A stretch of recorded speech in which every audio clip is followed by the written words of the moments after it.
Pasintabi po sa mga nanonood, naliligo sa sariling dugo at tadtad ng saksak ang pamilya ng isang biktima matapos ungkatin ang usapang hiwalayan sa kanyang mister sa loob mismo ng kanilang tahanan sa Limay, Bataan.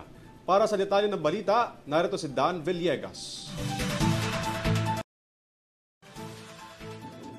Natagpo ang patay at naliligo sa sariling dugo ang pamilya ng isang 6 years old na misis na kinilalang si Marie Sampang, kasama ang apo nito na 11 years old na si Rain Sampang at pinsa na si Rosita Velasquez, 70 years old sa Yakal Extension, Lower Duale, Limay, Bataan. Kinilala ang suspect na si Arvin Quintin, asawa ng biktima na si Marie Sampang. Ayon sa otoridad, hindi matanggap ng suspect ang pakikipaghiwalay ng kanyang misis kaya nito minasakir ang buong pamilya ng biktima.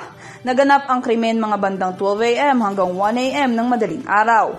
Ani ng isang kapamilya ng mga biktima na si Basilio Velasquez, anak ni Rosita Velasquez, nakita nitong pumasok ang suspect sa tahanan ngunit isiniwalang bahala niya ito. Kinaumagahan nang pumasok siya sa bahay, natagpuan na lang nito na tadtad ng saksak at nakahandusay na ang mga biktima. Mabilis na rumisponde at nagsagawa ng manhunt operation ng mga pulisya kung saan naaresto agad ang suspect sa Lubao, Pampanga. Para sa EuroTV News, Dan Villegas, sumasaludo sa bawat Pilipino.